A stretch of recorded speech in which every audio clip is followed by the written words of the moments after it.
दोस्तों नमस्कार, आप सभी का स्वागत है आज की इस क्लास में। जैसा कि आप सबको पता होगा, कुछ दिनों से ये सीरीज स्टार्ट हुई है जिसमें हम सभी सब्जेक्ट के टॉप 100 क्वेश्चंस को यहाँ पर कवर कर रहे हैं।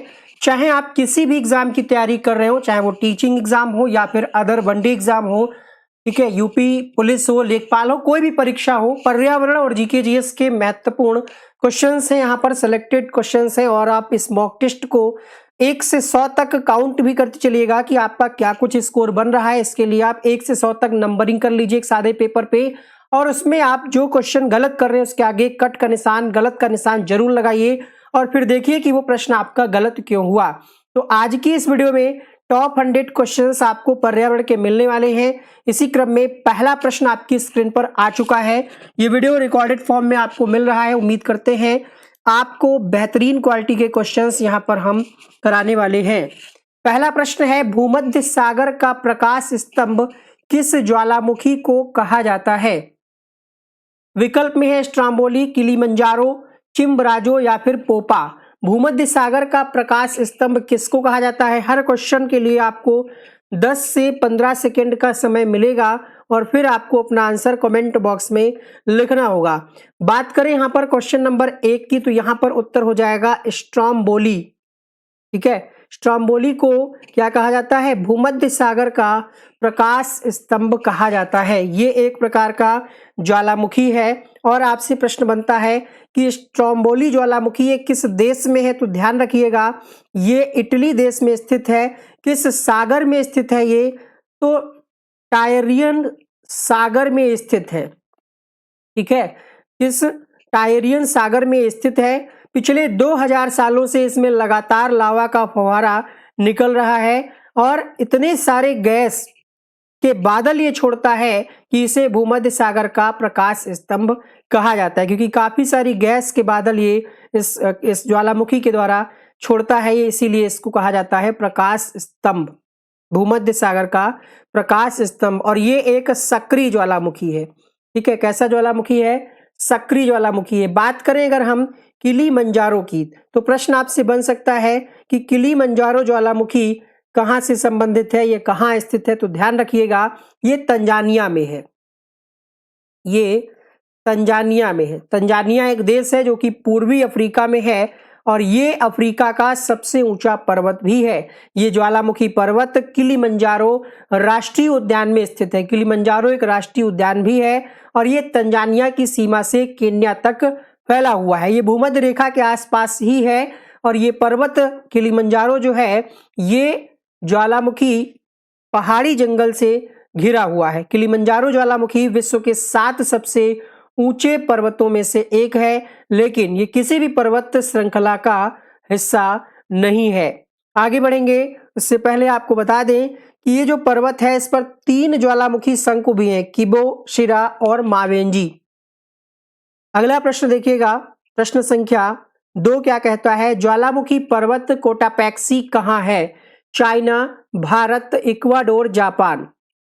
बताइए आंसर, कोटापैक्सी ज्वालामुखी कहां स्थित है?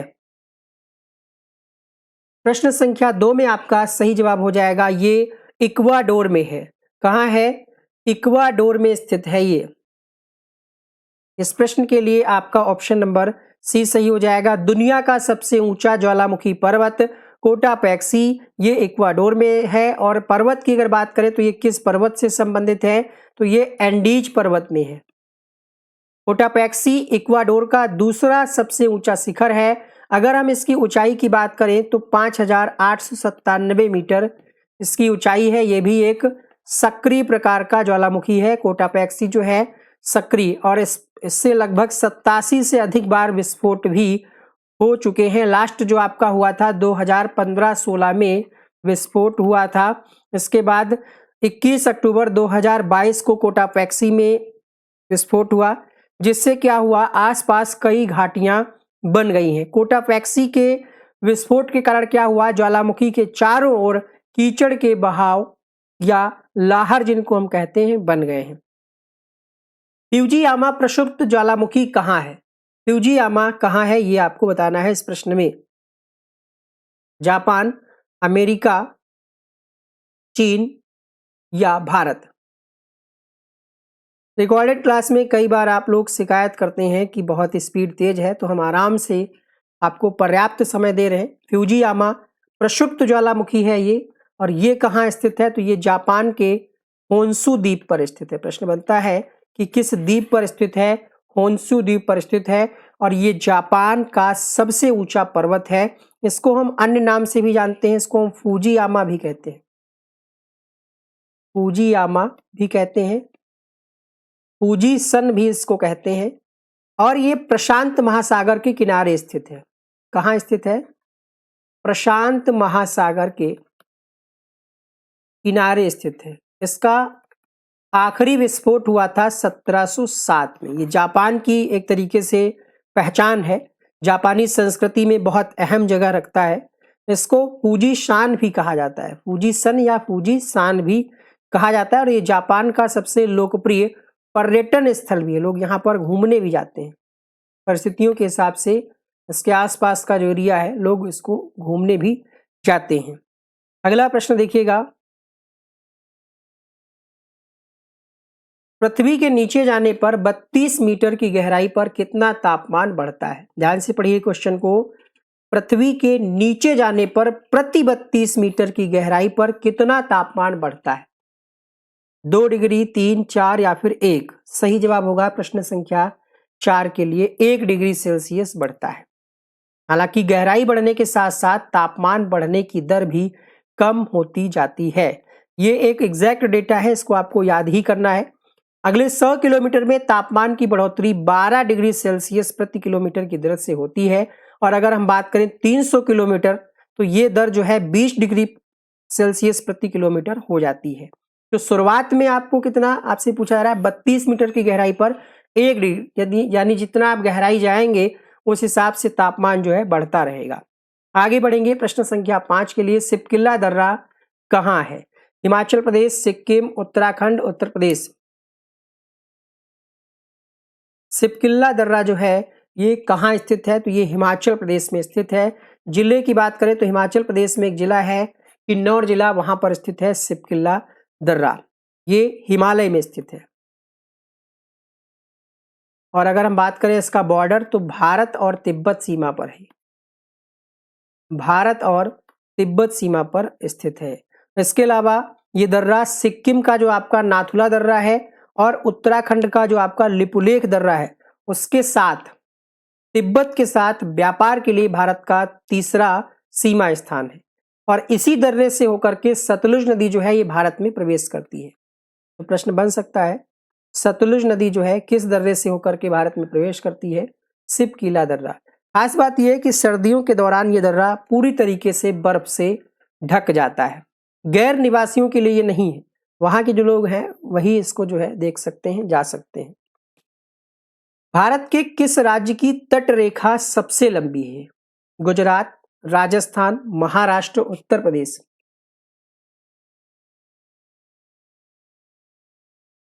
उत्तर होगा यहां पर गुजरात। पहला ऑप्शन यहाँ पर प्रश्न संख्या 6 के लिए सही हो जाएगा। सबसे लंबी रेखा जो है वो किसकी है? गुजरात की है।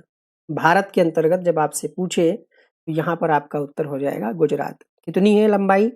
1200 किलोमीटर है। कई जगह आपको इसका डेटा 1600 किलोमीटर भी मिलेगा। 1200 नहीं, 1600 होगा यहाँ पर, सॉरी फॉर दैट। ठीक है, ध्यान रखिएगा, लगभग 1600 किलोमीटर है इसकी सीमा रेखा। अन्य अगर हम पॉइंट्स की बात करें तो यहाँ पर राजस्थान भी दे रखा है। राजस्थान से संबंधित आपसे सवाल कई बनते हैं कि इसकी सीमा रेखा कितने राज्यों से लगती है ना? तो राजस्थान की सीमा रेखा से लगे राज्य की अगर हम बात करें तो पंजाब है, हरियाणा है, उत्तर प्रदेश है, मध्य प्रदेश है, गुजरात है। कुल सीमा जो है 5920 है, इसकी 5920 किलोमीटर है। और राजस्थान की अंतर्राष्ट्रीय सीमा पाकिस्तान से भी लगती है। अगला प्रश्न देखिएगा, भारत के कितने राज्य तट रेखा से लगे हुए हैं? भारत के ऐसे राज्य जो तट रेखा से लगे हुए हैं उनकी संख्या कितनी है? 8, 6, 10 या फिर 9? तो याद करिएगा, गुजरात है। शायद इसकी ट्रिक भी हमने बताई है आपको, बट नहीं है ट्रिक, तो ऐसे ही याद कर लीजिए। गुजरात, महाराष्ट्र, गोवा, केरल, कर्नाटक, आंध्र प्रदेश, उड़ीसा, पश्चिम बंगाल, कितने हो गए? एक कम है, 2 4 5 3 8, एक और है कोई, तमिलनाडु। तो कुल 9 राज्य ऐसे हैं जिनकी सीमा जो है तट रेखा से लगी हुई है। ये प्रश्न कई परीक्षाओं में पूछा जा चुका है, तो जरूर आपको याद रखना है। भारत जो है ये विशाल भौगोलिक विस्तार वाला देश है। उत्तर में ऊंचे हिमालय से घिरा हुआ है, पश्चिम में अरब सागर है, पूर्व में बंगाल की खाड़ी है और दक्षिण में हिंद महासागर है। 9 राज्य हमने आपको बता दिए। इसके अलावा 2 केंद्र शासित प्रदेश जो हैं भारत के, दमन और दीव, ठीक है, पंडिचेरी को भी छूता है। और गुजरात राज्य में भारत की सबसे लंबी तटीय रेखा है, जो कितनी है, जो ऊपर वाले क्वेश्चन में हमने आपको बताया था कि 1600 किलोमीटर से अधिक लंबी है। और गोवा में भारत की सबसे छोटी तटीय रेखा है। सबसे लंबी यहां पर था, सबसे छोटी पूछे तो गोवा में कितनी है, लगभग 101 किलोमीटर। ठीक है। भारत और पाकिस्तान के मध्य कौन सी रेखा है? मैकमोहन, डुरंड, N44 या फिर रेड क्लिफ? 8वां प्रश्न। भारत और पाकिस्तान की बात करें तो रेड क्लिफ हो जाता है। भारत और चीन की बात करें, भारत और चीन की बात करें तो मैकमोहन रेखा हो जाती है। ठीक है।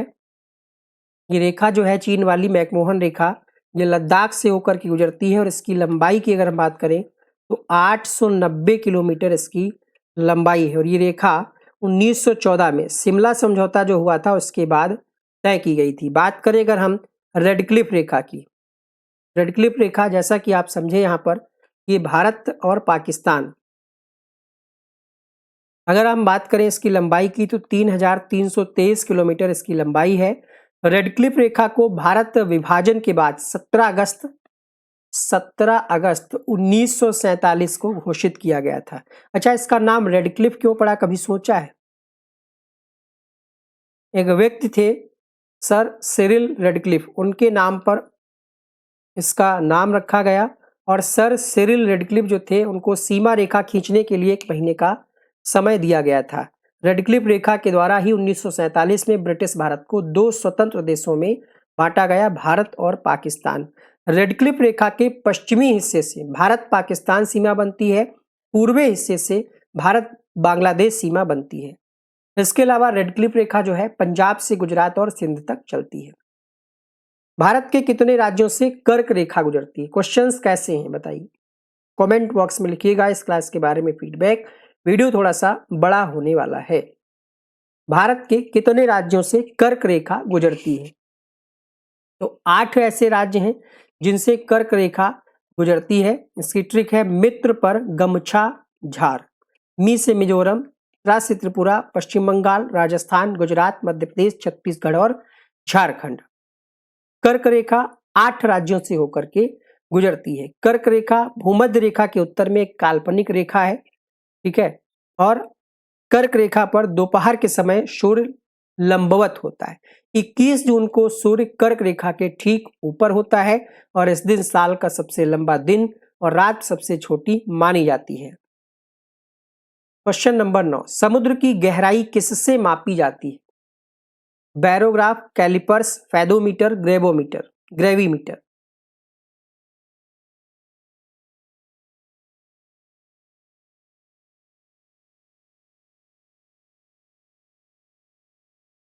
सही जवाब होगा प्रश्न संख्या 10 के लिए, समुद्र की गहराई को किस पे मापते हैं? फैदोमीटर। समुद्र की गहराई फैदोमीटर से मापी जाती है। वायुमंडल की आपेक्षिक आर्द्रता किससे मापी जाती है? क्वेश्चन नंबर 11,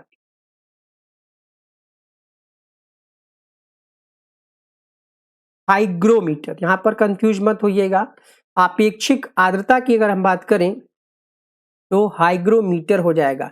लेकिन एक और उपकरण होता है हाइड्रो, ठीक है, हाइड्रो। तो इससे हम किसी तरल पदार्थ के घनत्व को मापते हैं, हाइड्रोमीटर। तरल पदार्थ के घनत्व या सापेक्षिक घनत्व को मापा जाता है। आपेक्षिक आर्द्रता हाइग्रोमीटर। हाइड्रो से क्या होगा, तरल पदार्थ के घनत्व को मापा जाता है। जब आइसक्रीम बननी होती है या शराब बनना होता है तो हाइड्रोमीटर के द्वारा उसकी आर्द्रता को मापा जाता है। भारत में किसी राज्य की पहली महिला मुख्यमंत्री कौन बनी? मीराबाई, सुचेता कृपलानी, लीला सेठ या फिर अन्ना जॉर्ज? सुचेता कृपलानी जो है ये किसी राज्य की पहली महिला मुख्यमंत्री, साथ ही साथ उत्तर प्रदेश की पहली महिला मुख्यमंत्री। किसकी पत्नी थी ये? गांधीवादी नेता थे एक, आचार्य कृपलानी, उनकी ये पत्नी थी, ठीक है। और एक आपने नाम और पढ़ा होगा, जेबी कृपलानी, जेबी कृपलानी, जिनका पूरा नाम जीवत राम भगवान दास कृपलानी, ये भी आपने नाम सुना होगा। ये एक भारतीय राजनीतिज्ञ थे और सुचेता कृपलानी के ये पति थे। अगला प्रश्न देखिएगा,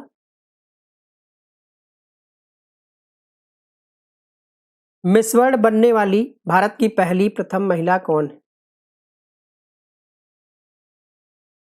सुष्मिता सेन, साक्षी अग्रवाल, कुमारी रीता फारिया, नीरजा मनोट?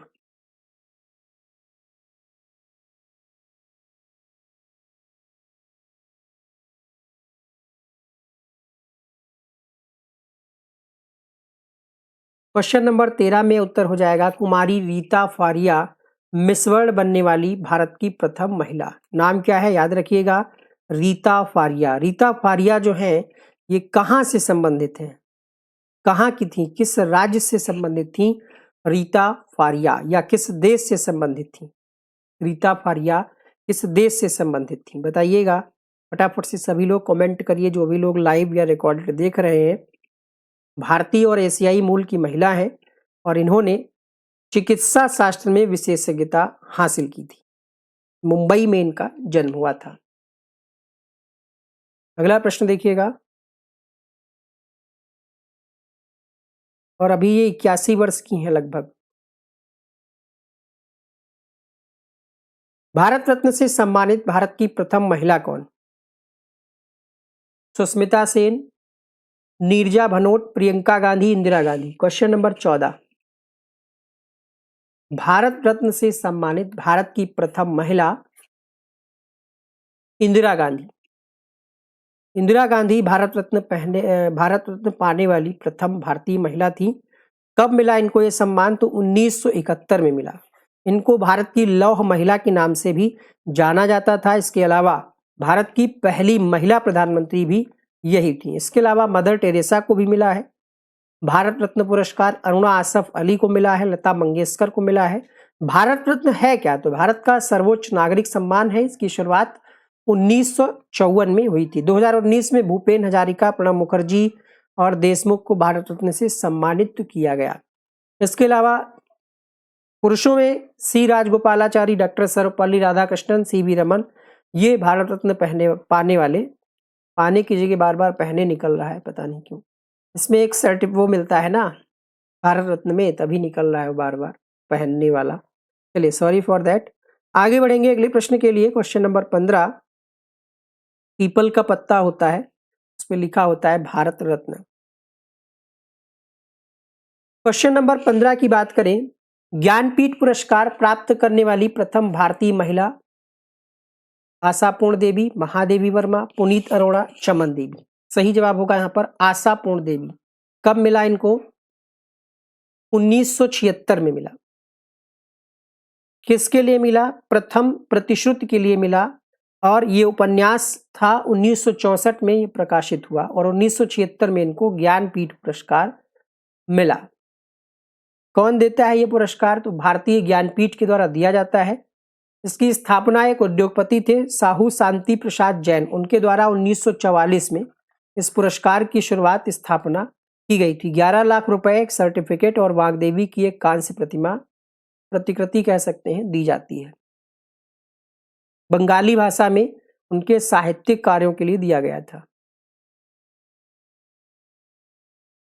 नोबेल पुरस्कार प्राप्त करने वाली प्रथम भारतीय महिला कौन है? Nobel prize. Question number 16, Mother Teresa को सबसे पहले नोबेल पुरस्कार मिला था। ठीक है, मदर टेरेसा नोबेल पुरस्कार 1979 में शांति के क्षेत्र में पीड़ित मानवता की सहायता के लिए उनको दिया गया था। इसके अलावा 1962 में इनको मैग्सेसे 1962 में इसको मैग्सेसे रमन मैग्सेसे पुरस्कार से भी सम्मानित किया गया और 1980 में इनको भारत रत्न पुरस्कार भी मिल चुका है। भारत रत्न पुरस्कार 1980 में मिला, 1962 में रमन मैग्सेसे और नोबेल पुरस्कार जो है 1979 में मिला शांति के क्षेत्र में। प्रथम महिला कांग्रेस अध्यक्ष कौन बनी? Sarojini Naidu, Annie Besant, Mother Teresa, Aarti Saha.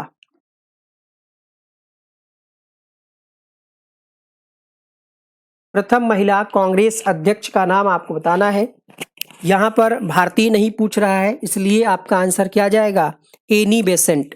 Annie Besant जो है पहली महिला कांग्रेस अध्यक्ष बनी थी। कब बनी थी? तो आपसे प्रश्न बन सकता है कि एनी बेसेंट कांग्रेस की महिला अध्यक्ष कब बनी?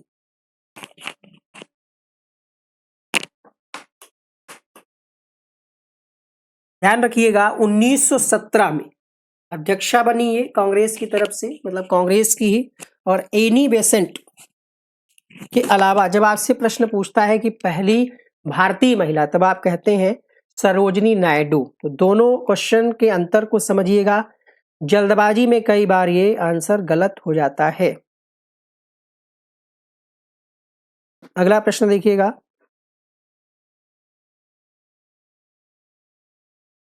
ऑस्कर पुरस्कार जीतने वाली प्रथम भारतीय महिला कौन है? जिनको ऑस्कर पुरस्कार मिला, प्रथम भारतीय महिला। भानु अथैया, कमलजीत संधू, सुषमा चावला, कल्पना चावला। सही जवाब होगा यहाँ पर भानु अथैया। हालांकि ये हमारे बीच नहीं है, 2024 में इनका निधन हो चुका है। और 1983 में इनको ऑस्कर पुरस्कार मिला था। किस लिए मिला था? गांधी के लिए सर्वश्रेष्ठ कॉस्ट्यूम डिजाइन करने के लिए ऑस्कर पुरस्कार इनको मिला था। कोल्हापुर में इनका जन्म हुआ था। भानु अथैया। झूठ पकड़ने वाली मशीन क्या कहलाती है? फैक्स, पॉलीग्राफ, कोरोनाग्राफ, टागा 220। पॉलीग्राफ कहते हैं झूठ पकड़ने वाली मशीन को। झूठ पकड़ने वाली मशीन को क्या कहते हैं? पॉलीग्राफ। भारतीय सिनेमा की पहली अभिनेत्री कौन है? भारतीय सिनेमा की पहली अभिनेत्री कौन है? देविका रानी, रीता फारिया, नरगिस दत्त, वैजयंती माला।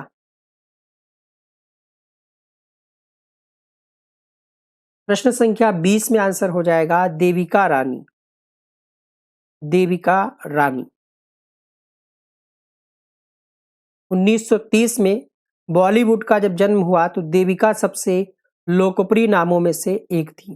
पहली टॉकीज फिल्म कौन सी थी? तो आलम आरा। इसका निर्माण 1931 में किया गया था। भारत की पहली स्वदेशी फीचर फिल्म राजा हरिश्चंद्र 1913। इसके निर्माता दादा साहब फाल्के को भारतीय सिनेमा का जनक भी कहा जाता है। रीता फारिया पॉवेल। अंटार्कटिका पहुंचने वाली प्रथम भारतीय महिला कौन है? मेहर मूसा, प्रतिभा पुरी, अमृता प्रीतम, नरगिस दत्त। मेहर मूसा जो है अंटार्कटिका पहुंचने वाली प्रथम भारतीय महिला है। 21वें प्रश्न में आपका पहला विकल्प सही हो जाएगा। कब इन्होंने ये सफलता हासिल की थी? 1977 में। 1977 में ये अंटार्कटिका पहुंची थी।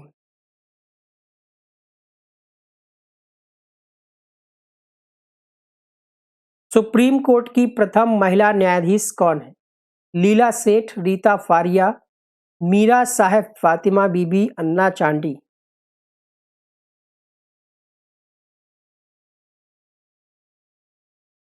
मीरा साहब फातिमा बीबी।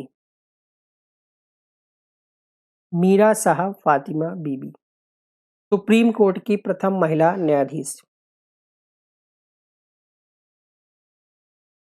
एवरेस्ट पर लगातार चढ़ने वाली प्रथम महिला कौन है? आशापूर्ण देवी, संतोष यादव, बछेंद्री पाल, आरती साहा।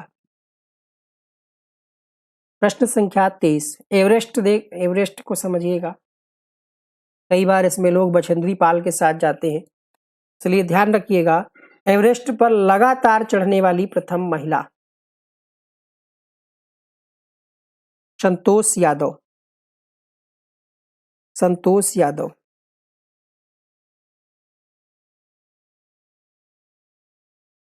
ठीक है, समस्या किसी को? क्वेश्चन नंबर 23 में आपका विकल्प सही हो जाएगा ऑप्शन नंबर बी के साथ। एवरेस्ट पर लगातार चढ़ने वाली प्रथम महिला कौन है? संतोष यादव 2 बार चढ़ने वाली दुनिया की पहली महिला है और इनको सन 2000 में पद्मश्री भी मिल चुका है। लगातार 2 बार पद्मश्री इनको कब मिला? तो 2000 में। कहाँ से ये है? हरियाणा के एक जिले से हैं, जिला का नाम नहीं याद आ रहा है, आई थिंक रेवाड़ी जिला है। ठीक है, रेवाड़ी जिला है और ये भारतीय तिब्बत सीमा पुलिस में एक पुलिस अधिकारी भी है। माउंट एवरेस्ट जब पूछे माउंट एवरेस्ट पर चढ़ने वाली पहली महिला, तो आपको नाम याद रखना है जुंको तोबई। माउंट एवरेस्ट पर चढ़ने वाली पहली भारतीय महिला बछेंद्री पाल। जब माउंट एवरेस्ट कहे तो आपका आंसर क्या जाएगा? पहली बार। यहां पर लगातार 2 बार, 2 तरीके से क्वेश्चन है।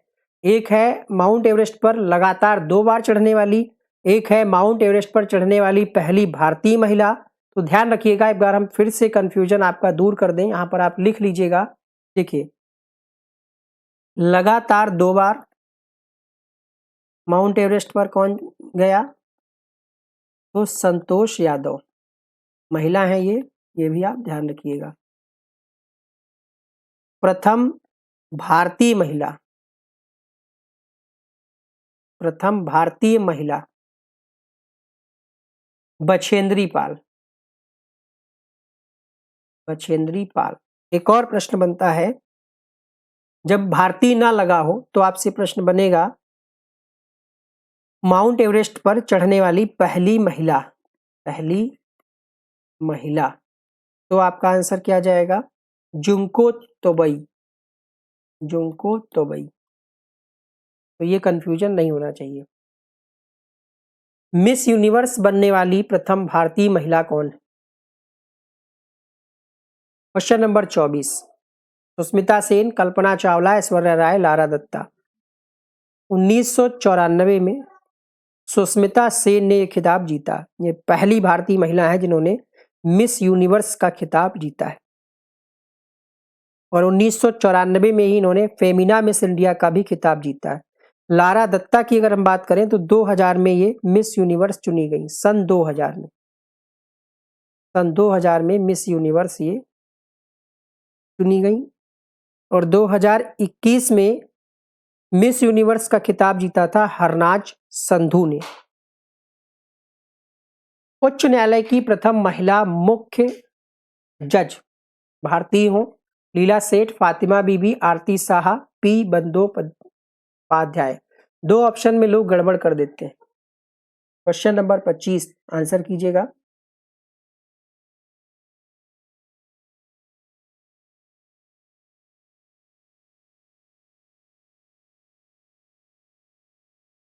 यहां पर उच्च न्यायालय पूछ रहा है, इस चीज को ध्यान रखेंगे और आंसर करेंगे लीला सेठ। ठीक है, लीला सेठ। सर्वोच्च न्यायालय कहेगा तो आप लगाएंगे फातिमा बीबी। फातिमा बीबी जो है ये तमिलनाडु की राज्यपाल भी रह चुकी हैं। भारत का प्रथम गवर्नर जनरल कौन था? अब ऐसे क्वेश्चंस में हम आपको पूरा आपका डाउट क्लियर हो जाएगा। कई बार लोग इसमें गड़बड़ी करते हैं और ये वीडियो जो है रिकॉर्ड हो चुका है लगभग आधे घंटे का और अभी हम 25 क्वेश्चन नहीं कर पाए, कोई बात नहीं।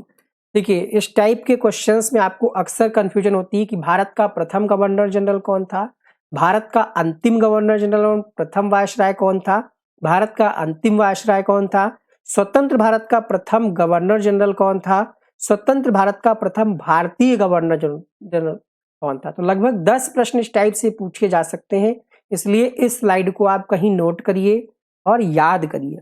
जो यहाँ पर प्रथम होगा, जैसे शुरुआत होती है बंगाल से, जब देश हमारा आजाद नहीं हुआ था तो हम बंगाल को ही पढ़ते थे, मतलब बंगाल के बारे में ही सब कुछ आपसे जो आजादी से पहले की चीजें हैं इतिहास में वो बंगाल के बारे में है।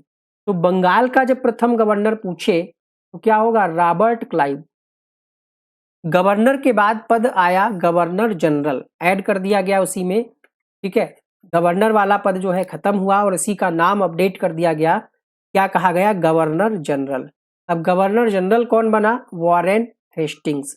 तो बंगाल का प्रथम गवर्नर जनरल बना वॉरेन हेस्टिंग्स। जो यहाँ पर प्रथम होगा वो यहाँ का अंतिम होगा। कहने का मतलब ये हुआ कि आपने पढ़ा कि बंगाल का प्रथम गवर्नर सिर्फ गवर्नर, प्रथम गवर्नर रॉबर्ट क्लाइव, तो अंतिम गवर्नर कौन होगा, अंतिम गवर्नर कौन होगा, जो यहाँ पर प्रथम है, तो अंतिम गवर्नर हो जाएंगे वॉरेन हेस्टिंग्स। वही यहाँ पर नाम बदल करके हो गया प्रथम गवर्नर जनरल। और भारत का फिर बंगाल वाला ये चीजें खत्म हुई, फिर आ गया भारत, ठीक है। तो भारत की जब बात आई, अब क्यों आया भारत ये भी समझिएगा। बंगाल का जो प्रथम गवर्नर था वो 1757 से 1773 तक चला है ये प्रोसेस, ठीक है। फिर 1774 में वॉरेन हेस्टिंग्स प्रथम गवर्नर जनरल बने और 1833 तक बंगाल के गवर्नर जनरल कहे गए 1833 तक क्या कहा गया, गवर्नर जनरल। फिर आ गया भारत का गवर्नर जनरल। तो भारत के प्रथम गवर्नर जनरल कौन थे, लॉर्ड विलियम बेंटिक। भारत के अंतिम गवर्नर जनरल का ये पद खत्म हुआ, फिर क्या कहा गया कि अब भैया इनको हम वायसराय कहेंगे। कुछ रीजन थे, उन रीजंस पे अभी हम नहीं जाएंगे, वायसराय कहे गए, ठीक है। वायसराय कौन बने, प्रथम वायसराय कैनिंग। चाहे आप प्रथम वायसराय कहिए या अंतिम गवर्नर जनरल कहिए, वही होंगे, क्योंकि यहाँ पर ये पद खत्म हुआ और वही बाद में वायसराय बने, तो कैनिंग हो गए। फिर भारत अपना देश, प्यारा देश आजाद हो गया, तो फिर क्या कहा गया, स्वतंत्र भारत का प्रथम गवर्नर जनरल, तो आंसर होगा आपका माउंटबेटन। फिर ये हुआ कि भारत जब हमारा स्वतंत्र हो चुका है तो हम भारतीय व्यक्ति को ही बनाएं, ये सब लोगों की मंशा हुई, तो माउंटबेटन को भी फिर हटना पड़ा या हटाया गया। फिर आ गया स्वतंत्र भारत का प्रथम भारतीय गवर्नर जनरल। तो जब भारतीय पूछे तो सी राजगोपालाचारी, सिर्फ स्वतंत्र भारत का लिखा हो तो माउंटबेटन। ये 6 लाइनें याद करिएगा, प्रश्न आपका कभी गलत नहीं होगा। अक्सर ऐसे क्वेश्चंस में कंफ्यूजन होती है। आइए अब 6-7 प्रश्न इसी पर हम आपको प्रैक्टिस करा देते हैं। भारत का प्रथम गवर्नर जनरल, यहाँ पर बंगाल की बात नहीं हो रही है, भारत का प्रथम गवर्नर जनरल। क्वेश्चन नंबर 26, उत्तर होगा लॉर्ड विलियम बेंटिक, भारत के प्रथम गवर्नर जनरल थे। भारत का अंतिम गवर्नर जनरल एवं प्रथम वायसराय कौन था, Lord William Bentinck, Cornwallis, Kapadia या फिर कैनिंग। भारत का अंतिम गवर्नर जनरल और प्रथम वायसराय वही थे, तो ये कैनिंग। भारत का अंतिम वायसराय कौन था, भारत का अंतिम वायसराय। 28वें प्रश्न में उत्तर होगा माउंटबेटन। स्वतंत्र भारत का प्रथम गवर्नर जनरल, जो उधर अंतिम था वही आजादी के बाद प्रथम गवर्नर जनरल बना, तो माउंटबेटन हो जाएगा। प्रश्न संख्या 30, स्वतंत्र भारत का प्रथम भारतीय गवर्नर जनरल। देश आजाद हो गया तो माउंटबेटन थे, लेकिन उनको कहा कि अब भारत का ही कोई होना चाहिए गवर्नर जनरल, तो सी राजगोपालाचारी को बनाया गया। ये आपका टॉपिक क्लियर हो गया होगा, स्क्रीनशॉट ले लीजिए लेना हो तो। बाकी ये पीडीएफ आपको ऐप पे मिल जाएगा। वनडे एग्जाम स्टडी ऐप आप प्ले स्टोर से डाउनलोड करिएगा, वहाँ पर आपको क्लासेस के पीडीएफ कुछ कुछ मिलते रहेंगे। भारत का प्रथम शिक्षा मंत्री कौन था?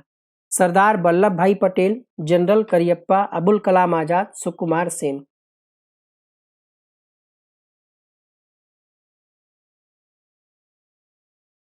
भारत का पहला शिक्षा मंत्री की जब बात आती है तो अबुल कलाम आजाद, अबुल कलाम आजाद, मौलाना अबुल कलाम आजाद कब से कब तक रहे?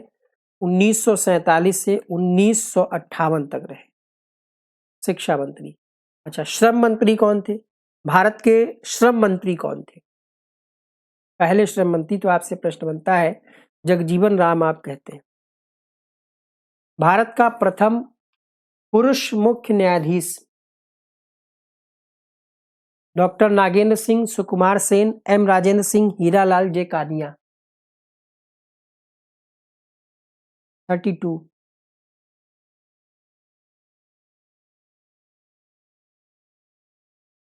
भारत का प्रथम पुरुष मुख्य न्यायाधीश हीरालाल जे कानिया। अब यहाँ पर ये स्लाइड थोड़ा सा लेट लगी है बट है इंपॉर्टेंट, देख लीजिए। भारत का प्रथम governor general Lord William Bentinck. Bharat का अंतिम गवर्नर जनरल जो वायसराय बना, लॉर्ड कैनिंग। स्वतंत्र भारत का प्रथम तथा अंतिम भारतीय गवर्नर जनरल चक्रवर्ती राजगोपालाचारी। आईसीएस की परीक्षा में सफल होने वाला प्रथम भारतीय सत्येंद्रनाथ टैगोर। स्वतंत्र भारत का प्रथम गवर्नर जनरल लॉर्ड माउंटबेटन। अंतरिक्ष में पहुंचने वाला प्रथम भारतीय राकेश शर्मा। संविधान सभा का प्रथम अस्थायी अध्यक्ष डॉक्टर सच्चिदानंद सिन्हा। संविधान सभा के अध्यक्ष डॉक्टर राजेंद्र प्रसाद। स्वतंत्र भारत का प्रथम commander in chief general Cariappa. Nobel पुरस्कार प्राप्त करने वाले प्रथम भारतीय रविन्द्रनाथ टैगोर। अंतरराष्ट्रीय न्यायालय में प्रथम भारतीय न्यायाधीश, ये प्रश्न पूछा गया है बीपीएससी द्वारा आयोजित शिक्षक भर्ती परीक्षा में।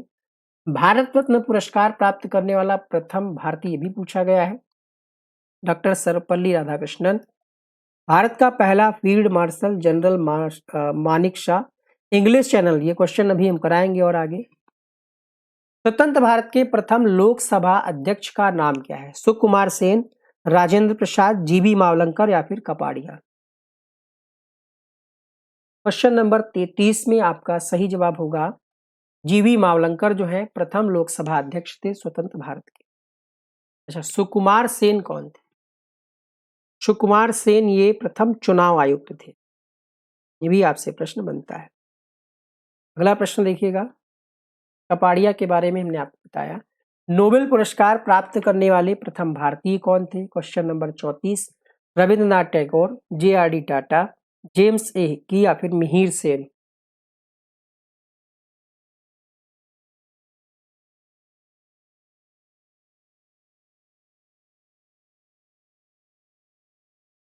थर्टी फोर में आंसर होगा रविंद्रनाथ टैगोर। भारत के प्रथम नोबेल पुरस्कार विजेता वैज्ञानिक का नाम बताना है आपको। ए.आर. रहमान, सी.वी. रमन, दादा भाई नौरोजी,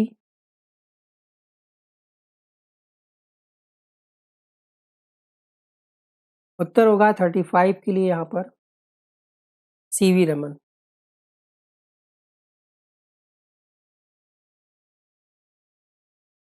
मैग्सेसे अवार्ड पाने वाला प्रथम भारतीय कौन है?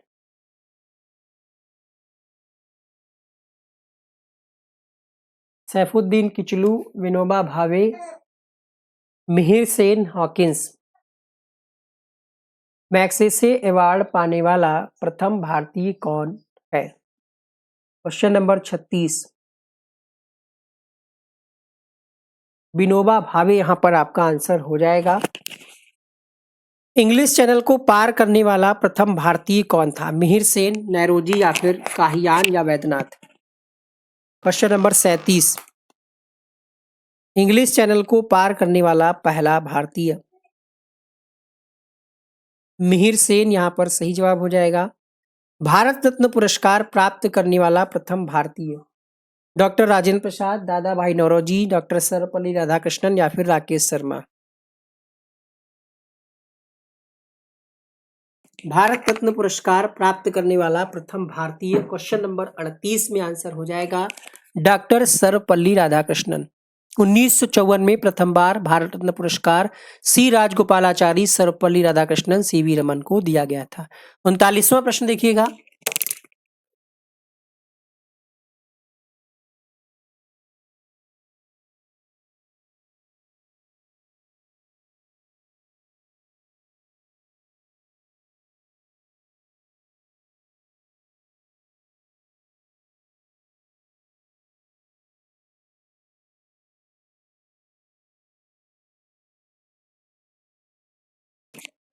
हाँ, 39वां प्रश्न है, भारत का भ्रमण करने वाला प्रथम चीनी यात्री। क्वेश्चन नंबर 39 में आपका सही जवाब होगा फायान।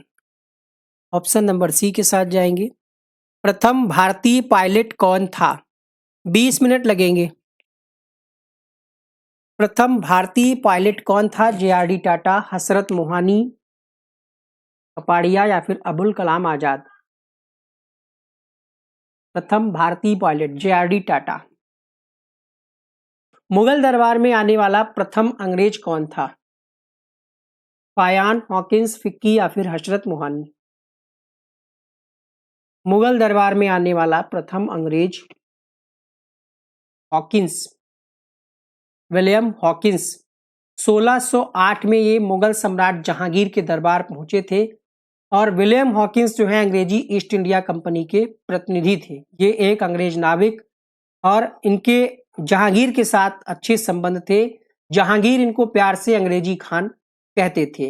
विलियम हॉकिंस के द्वारा गुजरात के सूरत में कारखाना स्थापित करने की अनुमति मांगी गई। सूरत में लंगर डालने वाला विलियम हॉकिंस का जहाज पहला जहाज था। ब्रिटिश संसद का सदस्य बनने वाला प्रथम भारतीय कौन था? राजेंद्र प्रसाद, दादा भाई नौरोजी, जेम्स हिक्की या फिर मनिक शाह? क्वेश्चन नंबर 42 आंसर हो जाएगा यहाँ पर। दादा भाई नौरोजी जो है ब्रिटिश संसद का सदस्य बनने वाले प्रथम भारतीय। क्वेश्चन नंबर 43 है, भारत में प्रथम समाचार पत्र शुरू करने वाला व्यक्ति? जेम्स ए हिक्की, मिहिर सेन, दादा भाई नौरोजी, लाला लाजपत राय?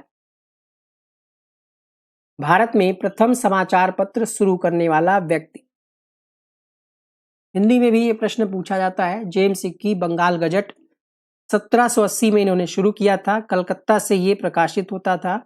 और भारत में पहला हिंदी समाचार पत्र कौन था? उदंड मार्तंड था। ठीक है, अगला प्रश्न देखिएगा। ये जो है बंगाल गजट, ये इंग्लिश में था। भारत का प्रथम परमाणु रिएक्टर का नाम क्या है?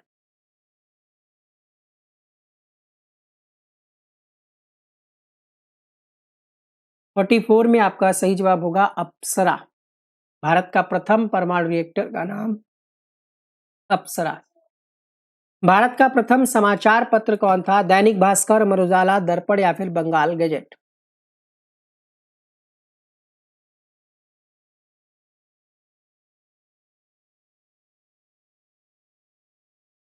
उत्तर होगा यहाँ पर बंगाल गजट। भारत का प्रथम विश्वविद्यालय का नाम?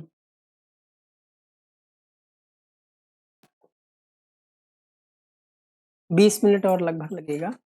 भारत का प्रथम विश्वविद्यालय का नाम आपसे पूछा जा रहा है 46वें प्रश्न में, तो नालंदा विश्वविद्यालय प्रथम विश्वविद्यालय था। प्रथम बोलती भारतीय फिल्म का नाम? शुरुआत में हम आपको बता चुके हैं। विकल्प में है राजा हरिश्चंद्र, आलम आरा, दो लोग या फिर झांसी की रानी?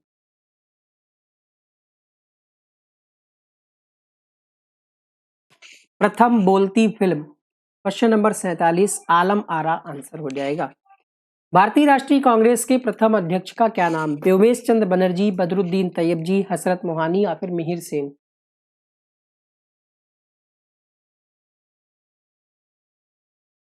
क्वेश्चन नंबर 48 WC बनर्जी या हम कहें व्योमेश चंद्र बनर्जी।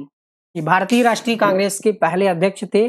और भारतीय राष्ट्रीय कांग्रेस के पहले मुस्लिम अध्यक्ष कौन थे? श्री शंकर कुरुप, बदरुद्दीन तैयबजी, बेनेगल राणा राव, सुकुमार सेन? भारतीय राष्ट्रीय कांग्रेस के पहले मुस्लिम अध्यक्ष बदरुद्दीन तैयबजी। भारत का सबसे बड़ा लीवर पूल का नाम क्या है? रामेश्वरम, हावड़ा, हीराकुंड, गोदावरी।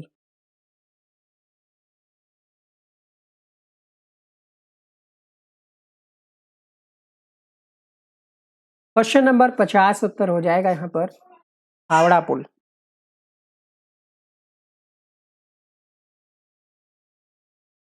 क्वेश्चन नंबर 50 में आपका उत्तर हो जाएगा ऑप्शन नंबर बी के साथ। अगला प्रश्न देखिएगा।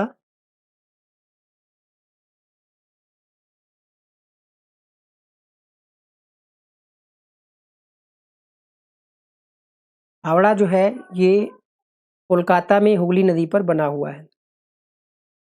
भारत में सबसे ऊंची मीनार कौन सी है? लौह स्तंभ, एफिल टावर, कुतुब मीनार, हवा महल। भारत में सबसे ऊंची मीनार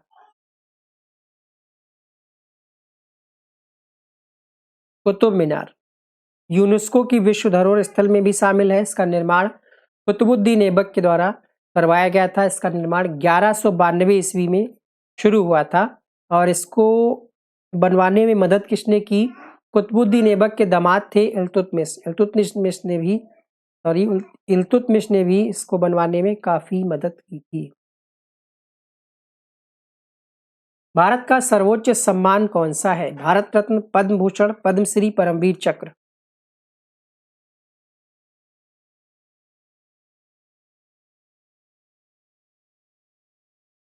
भारत रत्न आंसर हो जाएगा।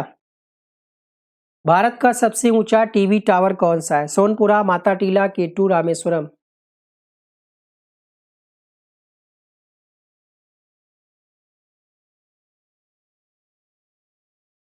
भारत का सबसे ऊंचा TV tower Rameswaram TV tower. ऊंचाई की बात करें 323 मीटर है या 1060 फुट है। ये टावर जो है दूरदर्शन के लिए टेलीविजन प्रसारण के लिए इस्तेमाल होता है। भारत का सबसे लंबी तटरेखा वाला राज्य कौन सा है? तमिलनाडु, कर्नाटक, आंध्र प्रदेश, गोवा। दक्षिण भारत का राज्य यहाँ पर पूछ रहा है। वैसे तो आप गुजरात बता ही चुके हैं, बट दक्षिण भारत जब पूछेगा तो आपका आंसर क्या जाएगा? तमिलनाडु, कर्नाटक, आंध्र प्रदेश, गोवा। सही जवाब होगा यहाँ पर आंध्र प्रदेश के साथ जाएंगे 54 के लिए। उत्तरी ध्रुव पर पहुंचने वाला प्रथम व्यक्ति कौन है? Sherpa Tenzing, Amundsen, Robert Peary, Marco Polo. उत्तरी ध्रुव पर पहुंचने वाला पहला व्यक्ति जिसका नाम है रॉबर्ट प्रियरे। कागजी मुद्रा जारी करने वाला प्रथम देश कौन सा है? नॉर्वे, चीन, यूएसए, यूएसएसआर।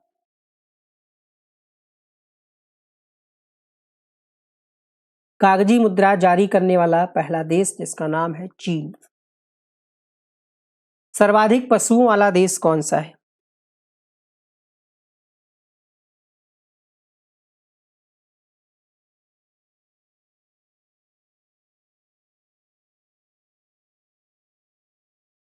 सर्वाधिक पशुओं वाला देश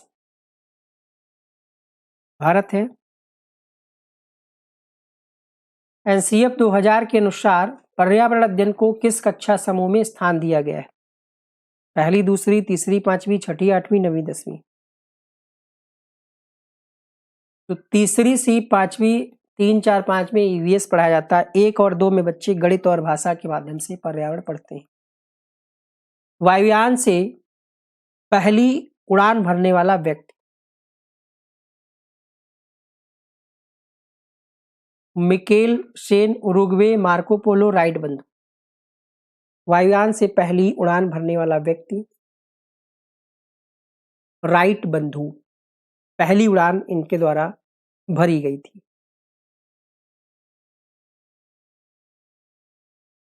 अगला प्रश्न देखिएगा।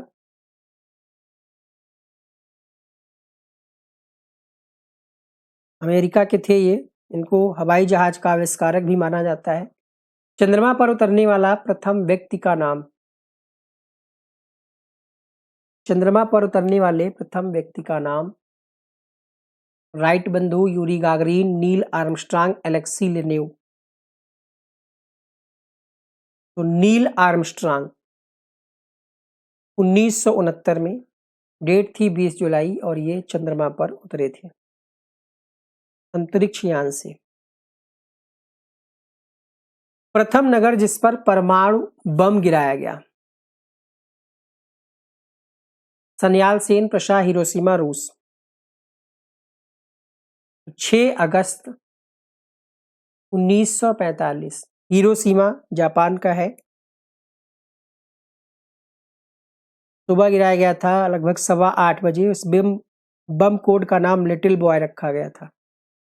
70% इमारतों को इस बम ने नष्ट कर दिया था। काफी लोग इसमें मारे गए थे। अंतरिक्ष में पहुंचने वाले प्रथम व्यक्ति का नाम। Major Yuri Gagarin, Alexei Leonov, फ्रीग वैली या फिर मार्को पोलो।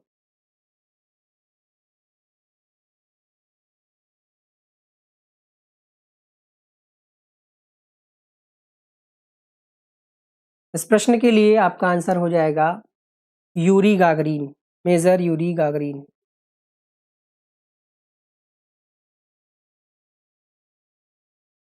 नेक्स्ट देखिएगा, किसी मुस्लिम देश की प्रथम महिला प्रधानमंत्री का नाम क्या है? आर्थर एस, बेनजीर भुट्टो, ट्रोगवली, Frederic Pasi.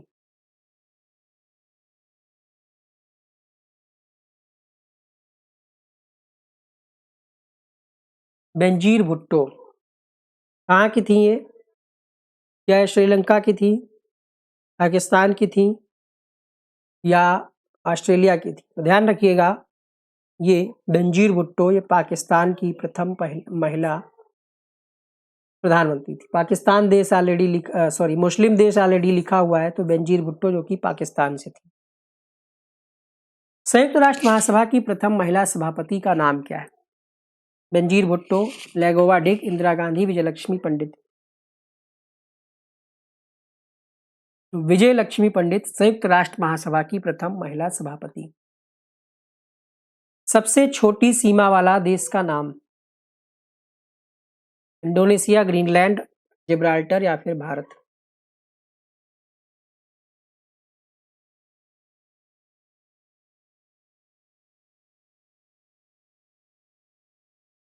Question number 65 answer होगा यहाँ पर जिब्राल्टर। अगला प्रश्न देखिएगा,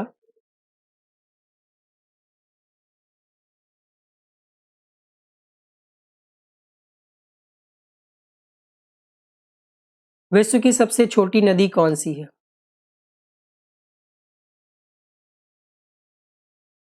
जिब्राल्टर जो है 6.8 वर्ग किलोमीटर है इसका क्षेत्रफल केवल। सीमा जो है इसकी स्पेन से लगती है। विश्व की सबसे छोटी नदी।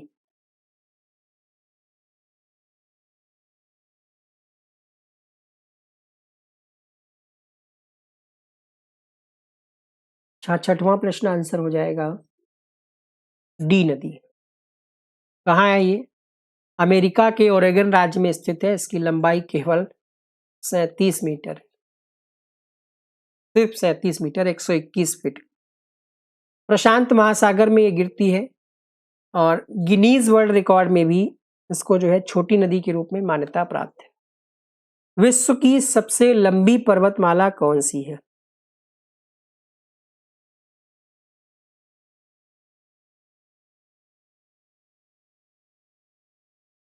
सही जवाब होगा क्वेश्चन नंबर 67 के लिए एंडीज। कहाँ है ये? दक्षिण अमेरिका में स्थित है। इसकी लंबाई 7000 किलोमीटर है लगभग। 7 देशों में फैली हुई है, Argentina, Chile, Colombia, Peru, Venezuela, Bolivia. एक कोई छूट गया है शायद। विश्व की सबसे बड़ी नहर कौन सी है?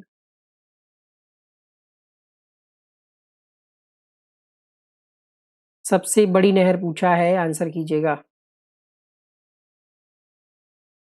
68 के लिए सही जवाब हो जाएगा स्वेज नहर।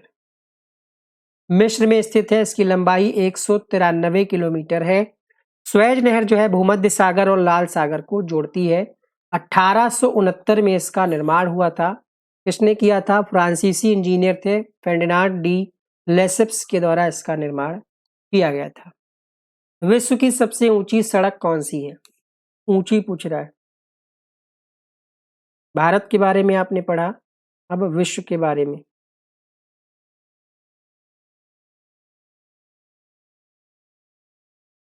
69 में आपका आंसर हो जाएगा लेह मनाली मार्ग।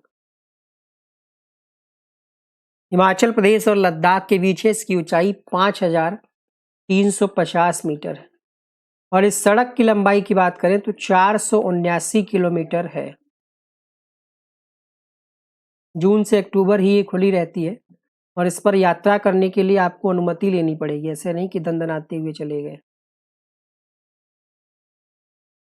विश्व की सबसे ऊंची पर्वतमाला, क्वेश्चन नंबर 70, आंसर अभी आप कर चुके हैं, लेकिन यहां पर पर्वतमाला पूछ लिया है तो आपका हिमालय हो जाएगा।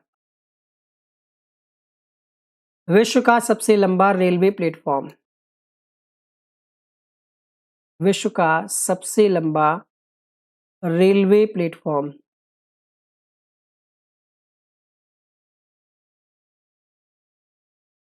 अभी तक ये रिकॉर्ड गोरखपुर के पास था, बट अभी एक और स्टेशन है जहां पर ये रिकॉर्ड बन चुका है, बट वो ऑप्शन में नहीं है, तो हम गोरखपुर के साथ ही जाएंगे। गिनीज वर्ल्ड रिकॉर्ड के द्वारा ये इसको मान्यता प्राप्त है। इसकी लंबाई लगभग 10 मीटर 33 फीट है। गोरखपुर विश्व का सबसे लंबा railway platform according to option यहाँ पर गोरखपुर होगा। अभी तक इसके अलावा कर्नाटक में भी जो है, कर्नाटक में भी एक प्लेटफॉर्म बन गया है जो गोरखपुर से भी लंबा है। कर्नाटक का हुबली रेलवे स्टेशन है, वहां पर 1507 मीटर का जो है बन गया है और 12 जनवरी 2023 को दुनिया का सबसे लंबा प्लेटफॉर्म माना गया था। विश्व की सबसे छोटी चिड़िया कौन सी है? गौरैया, बुलबुल, हमिंगबर्ड, चमगादड़। सबसे छोटी चिड़िया का नाम हमिंगबर्ड है।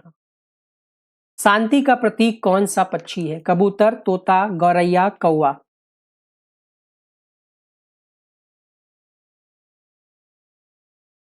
कबूतर जो है शांति का प्रतीक माना जाता है। मुगल साम्राज्य का संस्थापक कौन था? अकबर, बाबर, जहांगीर, शाहजहां। मुगल साम्राज्य का संस्थापक माना जाता है बाबर को।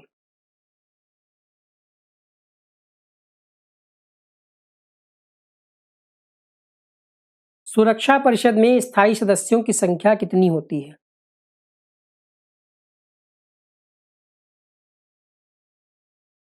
75 में आपका सही जवाब हो जाएगा 5 होते हैं।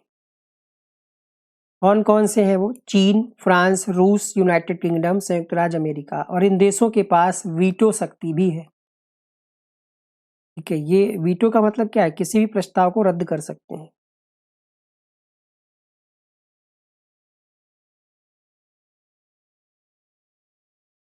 ठीक है, यहाँ पर मेंशन किया गया है 5 स्थायी 10 अस्थायी, प्रत्येक 2 वर्ष के लिए। दुनिया का पुलिसमैन किस संस्था को कहा जाता है? महासभा, आर्थिक एवं सामाजिक परिषद, सुरक्षा परिषद, यूनेस्को।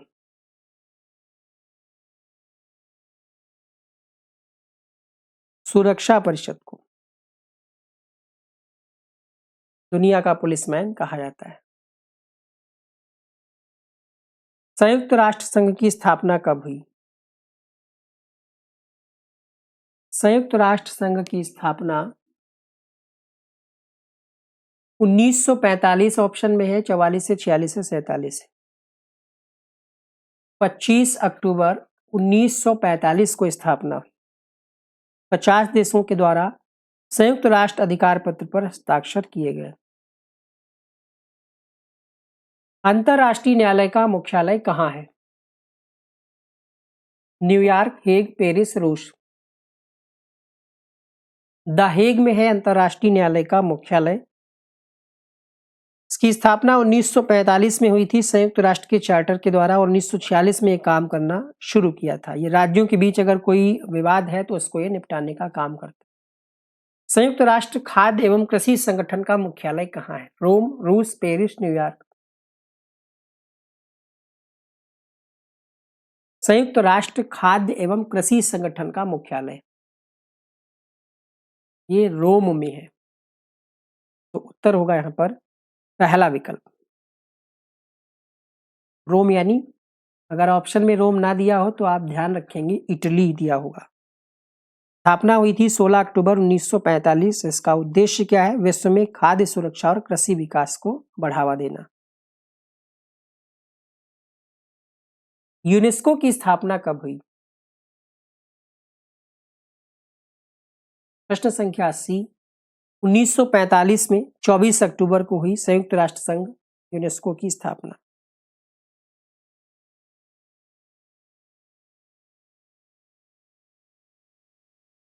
अगला प्रश्न देखिएगा। यूनेस्को का मुख्यालय पेरिस यानी फ्रांस में है। विश्व बैंक का मुख्यालय कहाँ है? Paris, Rome, Washington DC, London. Washington DC यानी अमेरिका में।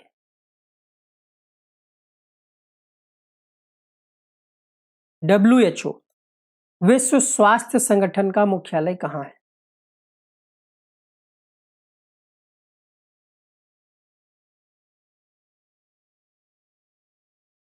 WHO का मुख्यालय कहाँ है? जेनेवा, स्विट्जरलैंड में। कहाँ है? जेनेवा, स्विट्जरलैंड में WHO। विश्व व्यापार संगठन का मुख्यालय कहाँ है?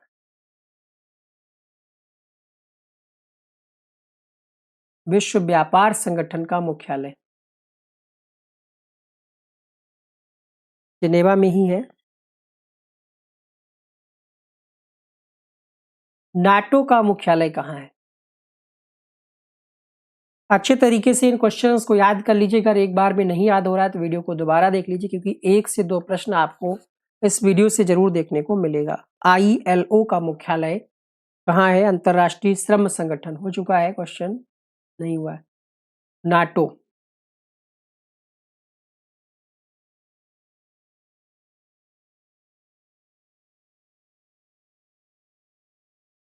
ब्रुसेल्स में है नाटो का मुख्यालय। उत्तर अटलांटिक संधि संगठन, ब्रुसेल्स यानी बेल्जियम में। ADB एशियाई विकास बैंक का मुख्यालय कहाँ है? Manila, the Hague, Brussels, DC। Manila यानी फिलीपींस में है। मनीला फिलीपींस में एशियाई विकास बैंक का मुख्यालय है। सार्क का मुख्यालय कहाँ है? नेपाल, भारत, बांग्लादेश, श्रीलंका।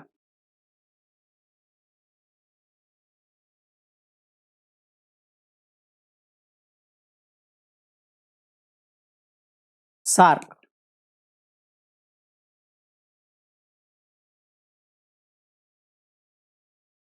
86 में आपका सही जवाब हो जाएगा नेपाल में, काठमांडू, नेपाल में। रेड क्रॉस का मुख्यालय कहाँ है? Geneva, Hague, Manila, Sri Lanka. Geneva में है। गोलकुंडा का किला कहाँ है? गोवा, हैदराबाद, मध्य प्रदेश, राजस्थान।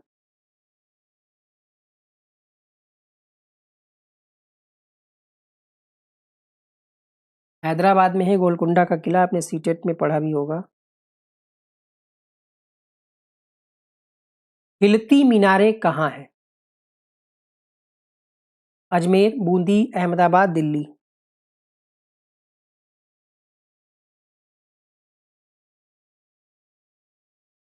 अहमदाबाद में है हिलती मीनारें।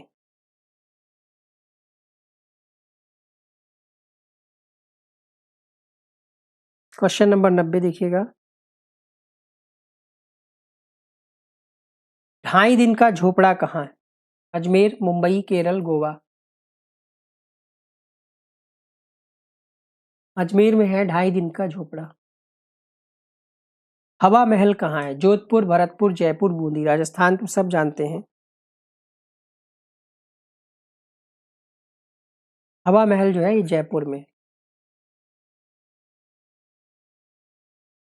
एक हाक महल, हाक महल ये भोपाल में। हवा महल कहाँ है? जयपुर में। शालीमार बाग कहाँ है? बहुत छोटी छोटी चीजें हैं, बहुत आसान क्वेश्चन लग रहे हैं, लेकिन सब नहीं आते होंगे आप। शालीमार बाग कहाँ है? श्रीनगर में। आराम बाग कहाँ है?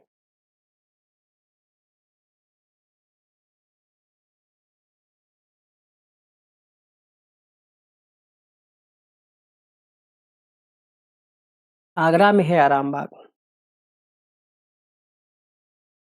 आराम बाग।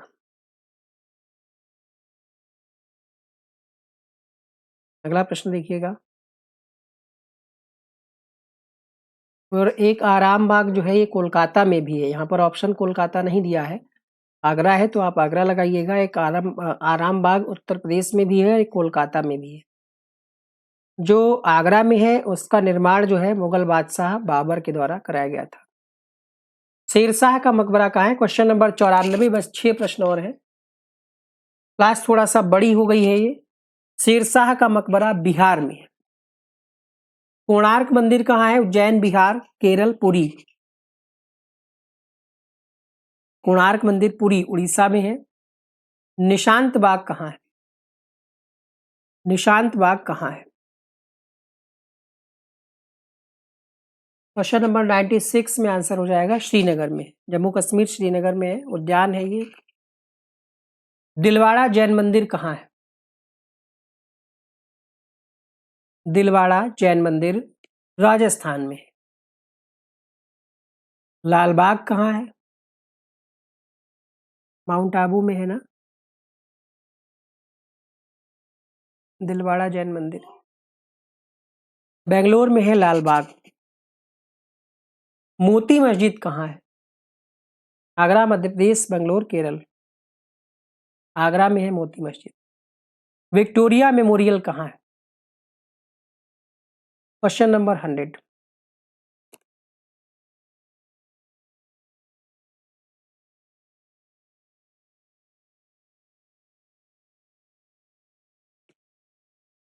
क्वेश्चन नंबर 100 कोलकाता में है विक्टोरिया मेमोरियल। तो इन 100 क्वेश्चन में आपका क्या कुछ स्कोर रहा, कितना आपने नया सीखा, कमेंट बॉक्स में बताइएगा। 2 क्वेश्चन आपके लिए रहेंगे होमवर्क, जल्दी से आप कमेंट करके उनका उत्तर लिखिएगा कि आपका पहला आपका सवाल रहेगा यहाँ पर WHO की स्थापना कब हुई, ये आपको कमेंट बॉक्स में लिखना है। और WTO वर्ल्ड ट्रेड ऑर्गेनाइजेशन का मुख्यालय कहाँ है, आप सभी का उत्तर कमेंट बॉक्स में आ जाना चाहिए। उम्मीद करते हैं इस क्लास से आपने कुछ ना कुछ जरूर नया सीखा होगा। ये क्लास सभी परीक्षाओं के लिए यूजफुल होने वाली है। अगर आप इस वीडियो को अंत तक देखे हैं तो कमेंट बॉक्स में जरूर अपना आंसर लिखिएगा। 1 घंटे की इस वीडियो में 100 क्वेश्चन आपने बेहतरीन किए, जिसमें ज्योग्राफी के भी क्वेश्चंस थे और पर्यावरण के तो थे ही। इसके अलावा लास्ट में आपने जो सीखा कि कौन सा मुख्यालय कहाँ है, इसके अलावा किसकी स्थापना कब हुई ये भी, और भारत में प्रथम, विश्व में प्रथम, ऐसे क्वेश्चंस आपको एक पास 100 क्वेश्चंस का बेहतरीन कलेक्शन कहीं और नहीं मिलेगा। जाते जाते वीडियो को लाइक कर दीजिएगा। मिलेंगे नेक्स्ट वीडियो में। Thank you so much, bye bye.